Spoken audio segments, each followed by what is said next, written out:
Hey guys, we're back at it again with another easy DIY 4Runner, 5th gen 4Runner maintenance, and that is a coolant drain and fill. Toyota states that you can go 100,000 miles with their pink, super long lasting life coolant. Now, I acknowledge that if I just do the radiator, I'm not getting all the fluid out. That's why I'm doing it every 30,000 miles. So over time, eventually all the old fluid will get out and will be mixed with the new fluid. Okay, well, as you can tell from my note card, it is actually pretty easy. It'll take you about 45 minutes to an hour. 3 easy steps: drain the radiator, fill the radiator, and bleed through the system. Like I said, if you're draining the radiator and the engine block, you can do this at 100,000 miles and then 50,000 miles from here on after. But if you're like me, doing the radiator only, I'm doing it at 60K and then every 30K afterwards. Here's what you're gonna need: at least 2 gallons of Toyota compatible coolant. Pink, make sure it's the pink coolant, super long last life. Here's what I'm using: Peak Asian Vehicle red pink for Toyota. You're gonna need a coolant funnel. This is optional, you can use a regular funnel, but I'm using a coolant radiator funnel. You can use a 3/8 tubing, it's optional if you want. Obviously a catch pan to catch all your fluid, and gloves and napkins. Coolant is very toxic, so make sure to keep this away from kids and pets. It has a very sweet smell, so just no kids, no pets while you're doing this. Protect your skin as well. Okay, if you crawl to the passenger side of your skid plate in the front passenger and you look through your skid plate, you will see this little valve right here. This little valve with the yellow cap, that is your radiator drain. Now you got a couple options here. One, you can drain it with the skid plate on, which I don't recommend. 2, you drain it with the skid plate off. Or 3, you stick a tube and you attach it to there's a little hole, a little valve that you can connect a tube to, which I'm gonna do, and I'll show you right here. Yeah, I lied. I couldn't get that tube on. The skid plate's in the way, so we're gonna raise up our car and take the skid plate off. I really didn't want to drop the skid plate, but here we are.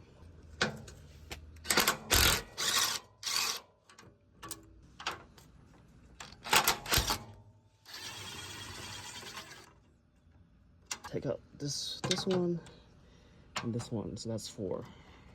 Okay, we got the skid plate down, got the tube on the plug on the drain. I had to use a lighter to loosen up and soften the plastic a little bit to loop it around the valve. Now we can start draining it.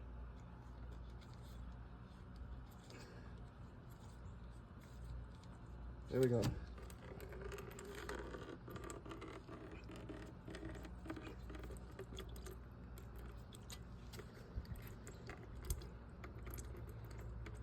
Okay, and at the same time we can open the hood and take off the radiator cap to let it flow faster. Pop the hood. In order to get to the radiator cap, you have to take this plate off. Pretty simple. Just push in these plugs. 2, 3, 4, 5. Don't lose these plugs. Get this plate off. Oh, there's another one right here. And another one. Plate off. And okay, here's the radiator cap. Take this off. Make sure your car is cold, not hot, so there's no pressure. Take this off. Leave it right here. Now it should be flowing pretty quick. And I'll let you guys know when this is all done draining. While that's finishing draining, we can go ahead and put on our coolant funnel. In my case, the kit that I bought, it is the C.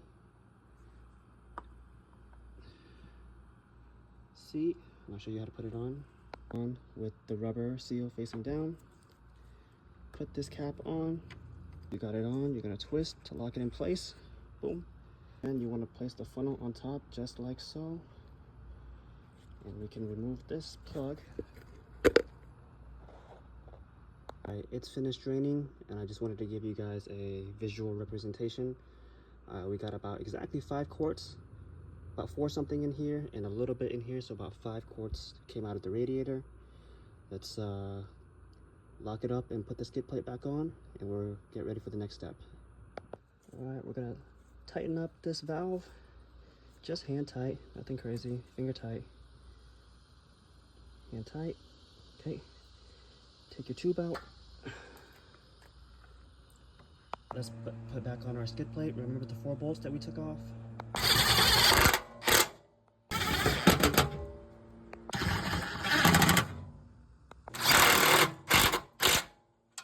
Okay, skid plate is on. Let's fill up the radiator. You can hear bubbles.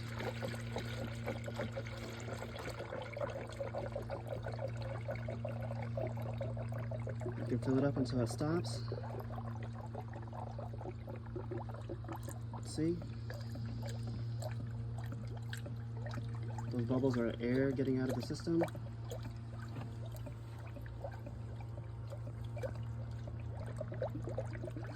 Okay, that's 1 gallon. Probably have to put in some more. After that 1 gallon, you can see that it stopped. We're gonna fill this funnel up until about halfway, because we're gonna bleed the system and it's gonna drop for sure, and we don't want the radiator to run dry. Fill it up about halfway. Okay, what we're gonna wanna do is start our engine. Once you start your car, you're gonna wanna turn the temperature all the way to heat, max hot, and turn your fan on. Start your car.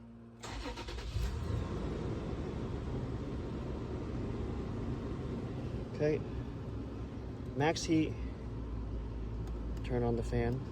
Make sure circulation is on. Now it's gonna start bleeding the coolant throughout the system. Let's bleed for about 20 to 30 minutes, so keep an eye on your thermostat and keep an eye on your coolant level. Keep an eye on this coolant level. It's gonna bleed the coolant throughout the system. You're gonna see bubbles. We're gonna run this until we don't see any more bubbles popping up. I'll check in about 20 minutes.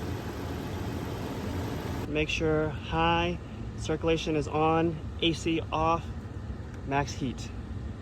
For me, it's been about 10 minutes. Car's now overheating, right in the middle, operating temperature. Heat is coming out, very hot actually, so that's good. If you don't have heat, that means that it has not circulated through your system yet. If you're not getting heat, press the gas pedal lightly a couple times to get all the air bubbles out. This is very hot.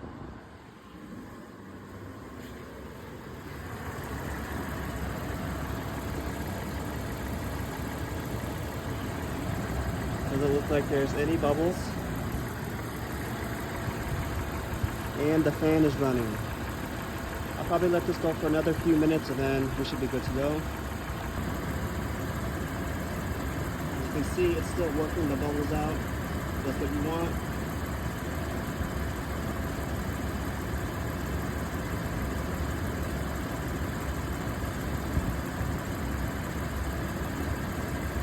Okay, it's been about 20 minutes.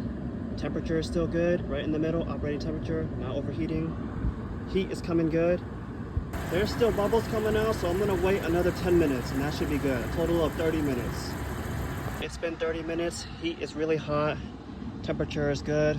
We're gonna go ahead and turn this off and turn off our car. What I'm gonna do is close this off, take your plug, plug it in here, open your coolant reservoir.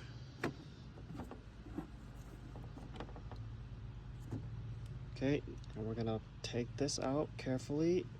Your funnel inside your reservoir. We're gonna take this cap off. Careful, it's gonna be hot.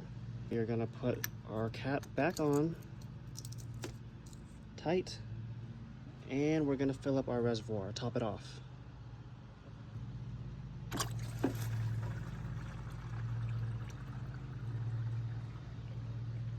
Make sure to watch it. I try to record and do it at the same time. Mine's a little full. I'm gonna have to pump it out. Still got some in here. Put it back in the bottle. All right, we got it topped off. Now let's put the cover back on and we're good.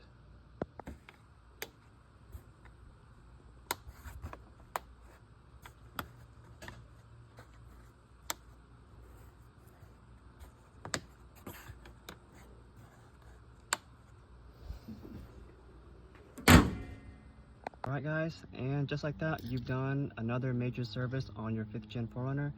Like I said, it's pretty easy. You can do it at home. It takes you more so like an hour. Yeah, since I only did the radiator, I'm gonna do this at 90,000 and 120,000 and so forth. So yeah, if you guys have any questions, comments, concerns, any feedback, that'd be great. Hope this helped, and until next time. So in total, I let the car bleed throughout the system for about 30 minutes. If you guys aren't getting heat, then you guys need to step on the gas pedal, get the air bubbles out, and you should get some heat. Next up is probably a brake fluid flush, so tune in.